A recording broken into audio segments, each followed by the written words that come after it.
warahmatullahi wabarakatuh. Perkenalkan, nama saya Andika Ardi dengan PP 004. Saya berasal dari Prodi Pengelolaan Agribisnis Bisnis Pertanian. Baiklah, di sini saya akan mereview materi pertemuan awal sampai akhir bersama Bapak Wal Ramadri. Bagaimana keseruannya? Saksikan video ini. Yang pertama yaitu agribisnis. Agribisnis adalah kegiatan usaha di bidang pertanian yang mencakup nilai jual untuk memperoleh keuntungan. Agribisnis tersebut terbagi menjadi dua. Yang pertama yaitu agribisnis dalam arti sempit, di mana dapat diartikan sebagai hanya bercocok tanam saja. Yang kedua yaitu agribisnis dalam arti luas. Agribisnis dalam arti luas yaitu segala aspek agribisnis yang mencakup dalam bidang pertanian, perkebunan, perikanan, peternakan, dan lain sebagainya. Selanjutnya yaitu ada usaha tani. Usaha tani yaitu kegiatan mengelola sumber daya alam dan lingkungan hidup untuk menghasilkan produk pertanian. Usaha tani juga dapat diartikan sebagai ilmu yang mempelajari tentang mengelola sumber daya alam secara efektif dan efisien. Tujuan dari usaha tani yaitu yang pertama untuk memenuhi kebutuhan pangan, dan yang kedua yaitu meningkatkan kesejahteraan petani. Yang ketiga yaitu mendapatkan keuntungan secara ekonomi. Selanjutnya yaitu ada manajemen.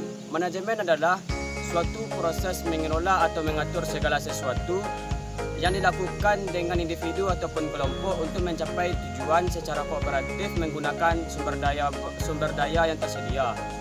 Manajemen memiliki 5 fungsi yaitu POC, di mana P-nya yaitu planning. Planning yaitu perencanaan kegiatan. Yang kedua yaitu ada organizing.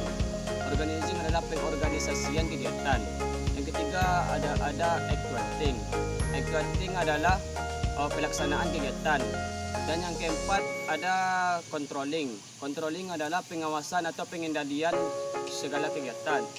Dan yang kelima yaitu ada evaluating, di mana evaluating adalah mengevaluasi kegiatan dari awal sampai akhir hingga mendapatkan hasil yang maksimal. Untuk fungsi manajemen yang pertama yaitu planning atau perencanaan. Perencanaan adalah suatu proses persiapan untuk mencapai sebuah tujuan, baik tujuan jangka panjang maupun tujuan jangka pendek. Perencanaan dalam agribisnis dan usaha tani merupakan proses yang sistematis untuk menetapkan tujuan, menyusun strategi, serta mengalokasikan sumber daya untuk mencapai keberlanjutan dan keuntungan dalam usaha pertanian. Baiklah teman-teman, selanjutnya yaitu ada alasan kenapa perencanaan itu sangat penting dilakukan. Yang pertama, tanpa adanya perencanaan, itu berarti tidak ada tujuan yang ingin kita capai, artinya sama dengan sia-sia saja. Dan yang kedua yaitu perencanaan tidak ada pedoman pelaksanaan sehingga banyak keborosan. Dan yang ketiga yaitu perencanaan adalah dasar pengendalian. Tanpa adanya rencana pengendalian itu tidak dapat dilakukan. Dan yang keempat adalah tanpa perencanaan kita tidak ada keputusan dan proses manajemennya. Baiklah, selanjutnya yaitu pentingnya dilakukan perencanaan dalam agribisnis dan usaha tani. Yang pertama yaitu untuk mengurangi ketidakpastian akibat faktor eksternal seperti cuaca, harga pasar, dan kebijakan pemerintah. Dan yang nomor 2 yaitu mengoptimalkan sumber daya seperti tenaga kerja, lahan, modal, dan teknologi untuk meningkatkan produktivitas.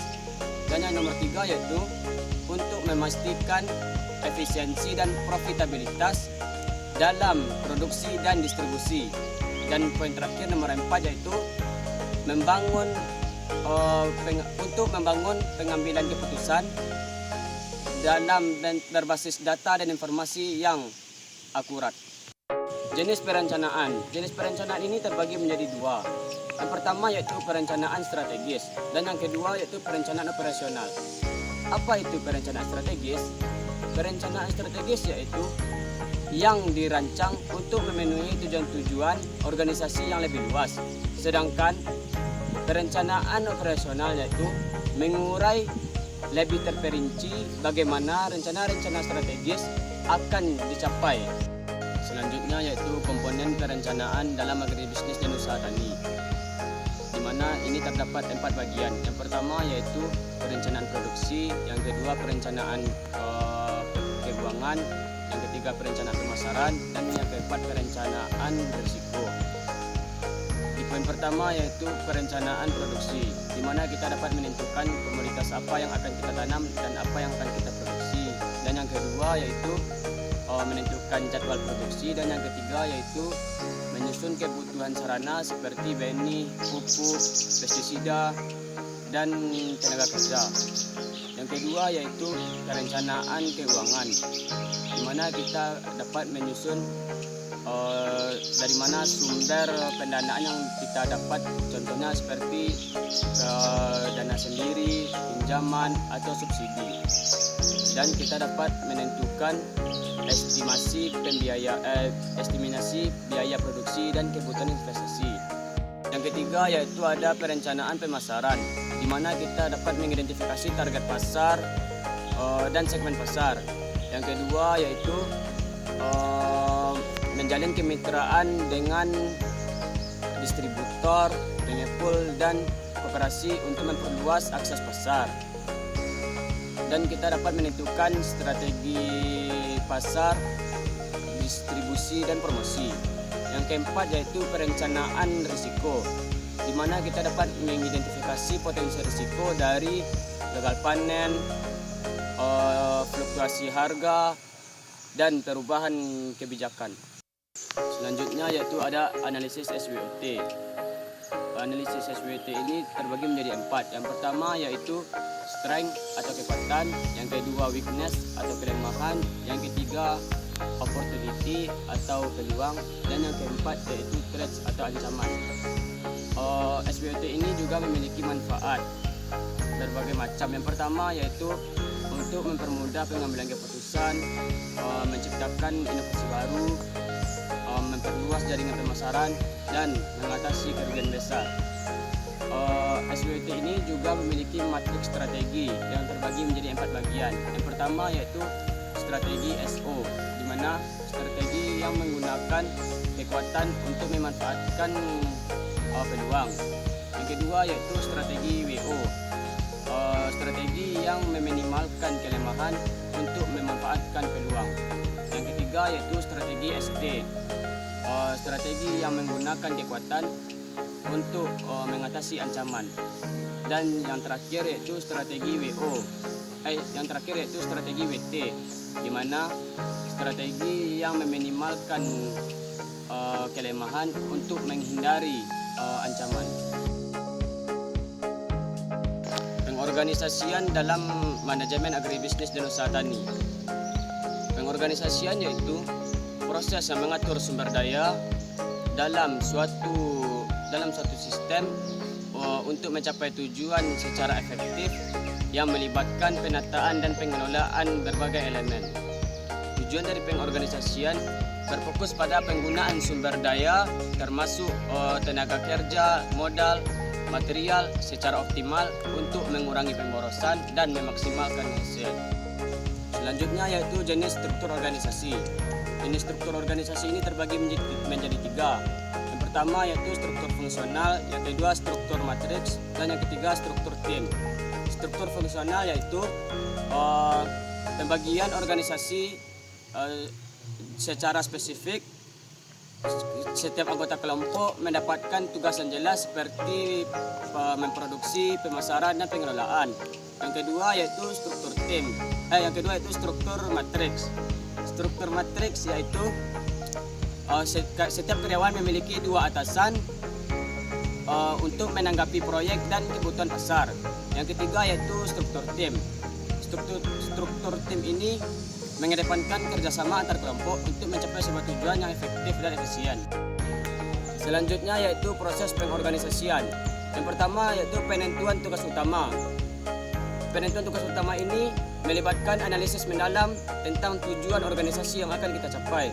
Yang kedua yaitu pembagian tanggung jawab, di mana pembagian tanggung jawab ini memiliki proses yang sangat penting, bahwa setiap anggota kelompok memiliki peran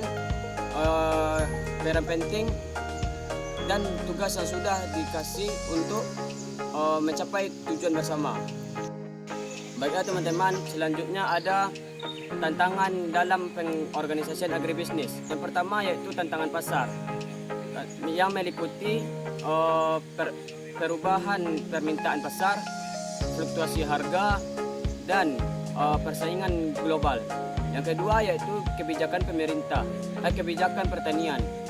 Kebijakan pertanian ini sangat sering berubah karena kebijakan baru dari pemerintah yang memengaruhi cara bisnis agribisnis beroperasi dan mengharuskan mereka untuk beradaptasi dengan cepat. Baik, selanjutnya yaitu pengelolaan produksi. Apa itu pengelolaan produksi? Pengelolaan produksi adalah proses perencanaan, pengorganisasian, dan pengendalian kegiatan produksi untuk mencapai efisiensi dalam tujuan bisnis. Tujuan pengelolaan produksi yaitu yang pertama untuk meningkatkan kualitas produk, yang kedua optimalisasi penggunaan sumber daya, serta pengurangan biaya produksi untuk meningkatkan kualitas, untuk meningkatkan daya saing. Yang termasuk dalam input produksi ada 4. Yang pertama yaitu lahan, dan yang kedua yaitu modal, yang ketiga SDM atau sumber daya manusia, dan yang keempat SDA bahan baku atau sumber daya alam dan bahan baku. Selanjutnya yaitu definisi produksi. Produksi adalah sebuah aktivitas yang dilakukan untuk mengubah input menjadi output, atau bisa juga dipahami dengan menambah nilai suatu barang atau jasa. Produksi terbagi menjadi 2 jangka waktu. Yang pertama jangka waktu pendek atau short run, dan yang kedua jangka waktu panjang atau long run. Jangka waktu pendek atau short run adalah jangka waktu yang input variabel dapat disesuaikan dan input tetap tidak dapat disesuaikan. Yang kedua yaitu jangka waktu panjang atau long run, di mana seluruh input baik variabel maupun tetap dapat di suatu perusahaan dapat diubah. Baiklah, selanjutnya yaitu perencanaan produksi. Yang pertama, kita harus menentukan komoditas atau produk yang sesuai dengan permintaan pasar. Yang kedua yaitu menyusun strategi produksi yang berkelanjutan dan menguntungkan. Dan yang ketiga yaitu mengalokasikan sumber daya secara optimal untuk meningkatkan efisiensi. Dan yang keempat yaitu penentuan target produksi. Baiklah, untuk poin yang terakhir yaitu contoh manajemen risiko dalam produksi agribisnis. Yang pertama yaitu risiko cuaca, yang kedua hama dan penyakit, yang ketiga fluktuasi harga dan pasar, dan yang terakhir yang keempat yaitu regulasi dan kebijakan. Baiklah, mungkin sekian atas video yang dapat saya jelaskan. Kalau banyak salah saya minta maaf. Akhir kata saya ucapkan terima kasih. Wassalamualaikum warahmatullahi wabarakatuh.